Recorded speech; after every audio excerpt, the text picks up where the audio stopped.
Fala meus amigos aqui do canal Brown Fogo, muito boa tarde, segundo vídeo aqui desta terça-feira, quase que eu falei segunda-feira. Seguinte, meu nome é Daniel Brown, sejam bem-vindos aqui para o canal que a gente discute absolutamente tudo de Botafogo, todos os assuntos do dia. O segundo vídeo eu ainda planejo fazer um terceiro vídeo à noite, eu já coloquei aí nesse primeiro vídeo que eu fiz, que eu coloquei aí no ar por volta ali das 6h30, 7 horas da manhã, que eu achava que tinham muitos assuntos a serem discutidos, então eu ia dividir em 3 partes, né? Eu acho que a gente tem que falar bastante do Yaya Touré, dessa situação que está acontecendo, mas sem esquecer que estamos aí na véspera de um jogo importantíssimo da Copa do Brasil, decisão para o Botafogo, a mais importante até aqui no ano, Botafogo e Náutico nos aflitos. Temos que falar de absolutamente tudo disso, Autuori, como é que ele pode utilizar o time. Então vamos lá, pessoal, antes de mais nada, se inscrevam aqui no canal. Quero agradecer de coração a vocês, cara. Chegamos aos 30 mil inscritos, graças a vocês. Era uma projeção que eu tinha lá para abril, né, março, e chegamos agora na metade de fevereiro a esse número. Muito obrigado, uma gratidão imensa. Eu espero retribuir, né, esse carinho que vocês têm aqui comigo. E também ative as notificações para você não perder nenhuma novidade. Ativando as notificações, pessoal, vocês vão ter aí a notificação no telefone de vocês sempre que eu aparecer aqui falando alguma coisa. Pessoal, vamos falar aqui muito sobre essa situação do Botafogo e Náutico, de algumas coisas que vem acontecendo. Vou deixar esse vídeo um pouco, Yaya Touré um pouco de lado, né? Não tivemos tantas informações adicionais, parece que o Botafogo já está efetuando essa proposta, né? Mas vamos aguardar aí todos os rumores que geralmente chegam aí na parte da noite, né? Como é que vai ser essa tal reunião aí do Botafogo com os representantes do cara. Neste momento eu quero falar sobre Botafogo e Náutico com certa, não vou dizer nem preocupação, mas irritação, porque eu vejo uma penca de jogadores se machucando, com desconforto, né? As coisas realmente não estão muito legais nesse sentido, e eu quero fazer uma ampla discussão a respeito disso. E também, né, eu quero fazer aqui, eu não vou ficar projetando ainda a equipe titular, né? Falar sobre o pré-jogo, o time que deve jogar, um pouco sobre como joga o Náutico, eu vou deixar para a noite, eu vou deixar para o vídeo pré-jogo na quarta-feira, para esse último vídeo, né? Neste momento eu quero pegar aqui o texto feito pelo Pedro Schilling, meu companheiro lá no Seleção Alvinegra, vou colocar o link aqui na descrição, seleçãoalvinegra.com.br, e ele projetou como pode escalar o time o Paulo Autuori a longo prazo, né, nesses treinamentos aí da equipe do Botafogo. Antes de mais nada, eu quero dizer aqui que esse vídeo é um oferecimento de OneFootball, o melhor aplicativo possível para você ter na palma da sua mão e ter aí todas as novidades do mundo do futebol. É o aplicativo que eu uso, eu vou deixar aqui a solução para vocês, link na descrição, vai clicar, é absolutamente gratuito, vai colocar lá o teu time de coração, obviamente, o Botafogo, vai colocar o seu time da Europa, não sei qual que você torce, né, mas você vai ter notificação das escalações, tempo real, vai ter notificação de gol, de cartão amarelo, né, todas as estatísticas do jogo, você vai ter aí as notícias, né, diárias dos seus times aí que você quiser acompanhar, né, em relação à janela de transferência. Nesse momento isso é muito agitado. OneFootball, melhor aplicativo, o link tá aqui na descrição. A primeira situação, pessoal, atualizando aí o vídeo que eu publiquei pela manhã, né, o Carly realmente está fora, tem o Cortez que está relacionado, mas o Gatito, mesmo, né, sendo colocado como dúvida no dia de ontem para hoje, né, o Gatito foi confirmado, vai a jogo, vai ser o titular da equipe, né, não sentiu nenhum problema, apesar de ter sido poupado desse último treino na segunda-feira, vai para jogo, tá viajando sem problema, então o Gatito confirmado. Segunda situação, né, a gente tem uma novidade. Fernando sentiu o joelho, está fora, o titular deve ser o Barrandeg, né? O Fernando supostamente seria o titular da equipe num time que foi projetado aí por alguns portais, né? Que há de se definir, e eu começo a ficar com um certo pé atrás se o Autuori realmente vai confirmar aquilo que ele falou, não vou fazer tantas mudanças, ou se ele vai mudar muita coisa, né? Enfim. E outra situação, né, que foi trazida pelo Fogo na Rede, né? Outra situação muito importante. Com a ausência do Carly, a concorrência era entre Canu e Juan Renato. Parece que o Paulo Autuori vai confirmar o Juan Renato, ex-zagueiro do Figueirense, como titular. Vai ser a primeira partida do jogador como titular pela equipe do Botafogo. Uma situação que eu acho muito curiosa, né, que o Botafogo foi lá, fez a pré-temporada, falou da falta de estrutura talvez, né, em certo nível do campo anexo, né, precisava de um lugar para se adaptar, foi lá para o China Park, uma estrutura absurda. Eu acho que eu não preciso falar nada, eu vi lá de perto, né, todos os aparatos tecnológicos, banheira, musculação, toda a adaptação lá do gramado, que era um tapete absurdo, né? Chovia horrores em algumas tardes, né? E mesmo assim não tinha uma poça no campo, então não dá para falar que o problema era o gramado, que era desnivelado, né? Um local padrão FIFA, né? Foi colocado, recebeu o selo da FIFA, né? Para poder, né? Estava apto a receber seleções para se prepararem aí e treinar na Copa do Mundo de 2014. E aí logo na primeira semana a gente vê Marcinho machucado, teve que passar por cirurgia, um desfalque importante aí, dadas as condições das nossas laterais.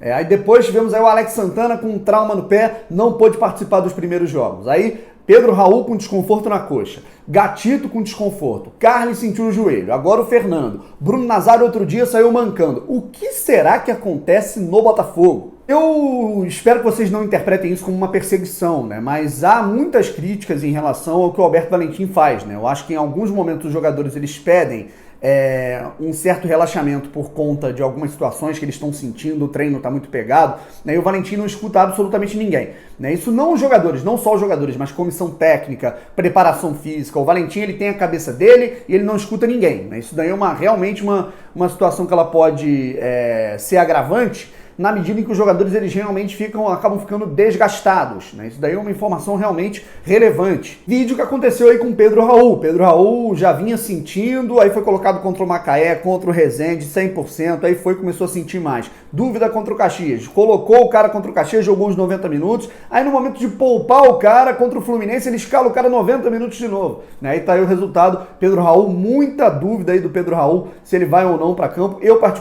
particularmente, acho que ele não vai jogar, né? Acho realmente que o Pedro Raul ele deve ficar no banco de reservas, mas para não ser injusto apenas com o Alberto Valentim, né? A gente sabe que não é com o Valentim que isso daí é uma unanimidade, os jogadores eles vêm se machucando muito. Ao longo de todas as últimas temporadas a gente vê o Botafogo sofrendo com lesão, né? E principalmente nos grandes momentos assim, eu acho que esse século ele foi marcante, né? Nos momentos em que o Botafogo ele tinha alguma chance de conquistar alguma coisa, né? Vinha buscando, né, situações para vencer campeonatos, né? O Botafogo ele acabava perdendo muitos e muitos jogadores por lesão, né? 2013 teve muito isso, 2017 teve isso em alguns momentos, como o Montijo, eu não preciso nem falar nada. O Botafogo acabou descobrindo o Marcelo Benevenuto muito por conta das lesões aí do Carli, né? De tudo que aconteceu naquele início de trajetória até a pré-Libertadores de 2017, 2016. Então o Botafogo sempre teve esse histórico de lesão,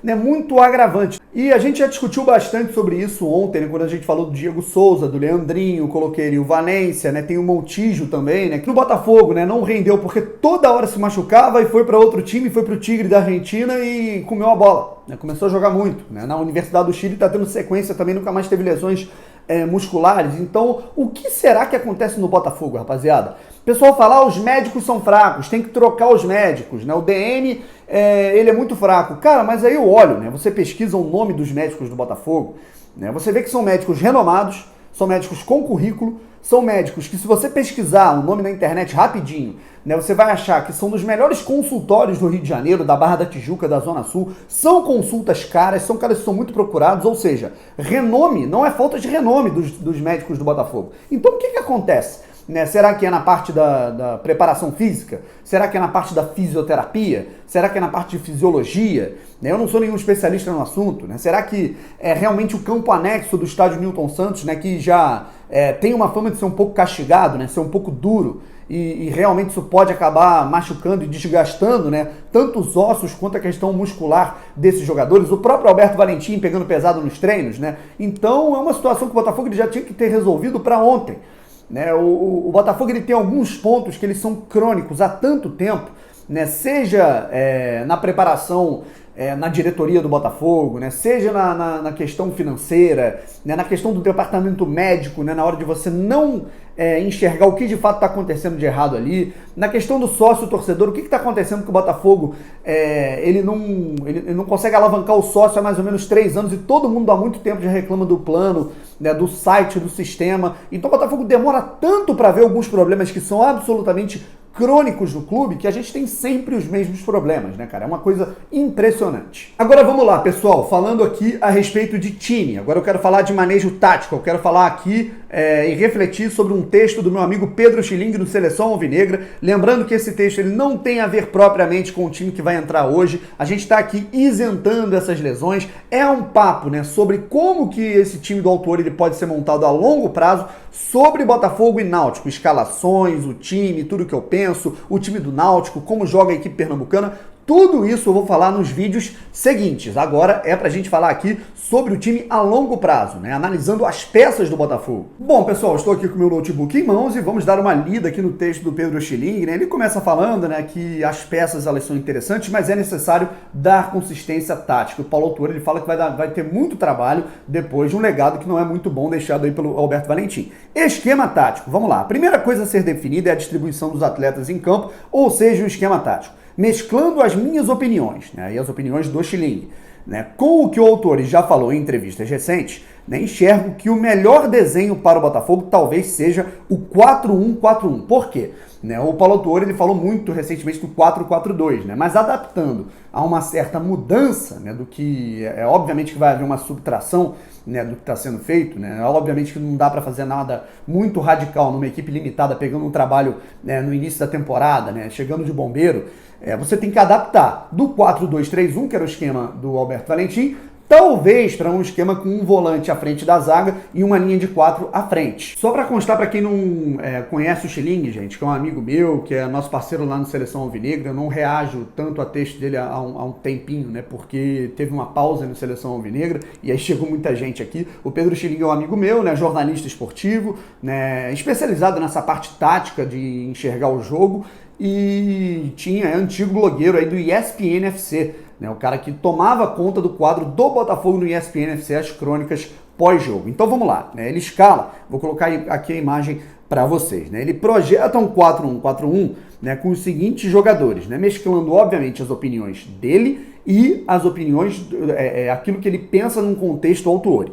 Né, Gatito, Marcinho, né, que a gente sabe que está lesionado, Marcelo, o Carli, né, a gente sabe que agora está machucado, né, mas vamos colocar nesse sentido, ainda tem o Juan Renato e o Canu, Guilherme Santos, à frente da zaga o Caio Alexandre, o meio-campo formado por o Varley numa ponta, o Luiz Henrique na outra, Honda e Nazário jogando lado a lado e na frente o Pedro Raul. Primeira situação que eu vejo de um suposto time desse, gente. Primeiramente, é um time que obviamente não vai ficar acuado. Eu acho que isso tem a ver com o contexto do Paulo Autuori. Ele coloca alguns jogadores de muita criação, né? O meio-campo com o Caio Alexandre, o Honda e o Nazário, né? Mas também respeitando as limitações da equipe, que não vai ter a bola o tempo todo. Alguns jogadores mais rápidos, né, pelo lado para fazer a recomposição, né? E também não abandonando a projeção tática defensiva, que eu vou falar mais adiante. O que eu concordo ou não aqui, rapaziada? Eu particularmente acho que o Carli, como zagueiro esquerdo, ele tende a decair, e aí, na minha opinião, o Canu pede passagem, né? O Marcinho lesionado, né? Eu acho que esse é um grande problema. As laterais do Botafogo, elas estão absurdamente fracas, né? Com o Fernando ou Barrandegui, né? Com o Guilherme Santos ou Danilo. Do lado esquerdo eu particularmente prefiro o Guilherme, do lado direito eu ainda não tenho uma opinião formada. Caio Alexandre para fazer a abertura do meio campo. Eu particularmente acho um pouco cedo demais para colocá-lo como titular, projetá-lo como titular. Ainda o vejo um pouco cru, né, pelos jogos que eu vi. Ele tem qualidade técnica, tem um bom passe, né, a gente viu que ele entrou muito bem no segundo tempo. Eu acho que nesse momento ele pode ser mais útil entrando no segundo tempo, né, como titular ainda um pouco cru, isso pode queimá-lo, né, ele precisa ainda se adaptar em termos de espaço, questão física, tática, aos modelos aí de marcação. Sobre o Varley, não sei se eu concordo, mas aí tendo em vista que é o Luiz Fernando, né, e o Juan joga na mesma posição do Luiz Henrique, talvez faça um pouco de sentido. Luiz Henrique ok, Pedro Raul ok, né? Só que com a questão do Honda e do Nazário, a gente vai ter que ter aí uma alternância, né, de posicionamento, já que se trata de dois jogadores canhotos, né? Os dois jogadores chutam aí, conduzem, né, dão passe aí com a perna esquerda. Então tem que ver quem vai se adaptar melhor de um lado, quem vai se adaptar melhor de um outro, né? Ou se vai haver uma alternância. Detalhe, né? Obviamente que ainda tem o Yaya Touré que pode entrar nesse time, ele pode fazer essa abertura do meio-campo, vindo de trás, né? Como é que vai ficar isso defensivamente? Aí agora a gente vai falar do manejo defensivo.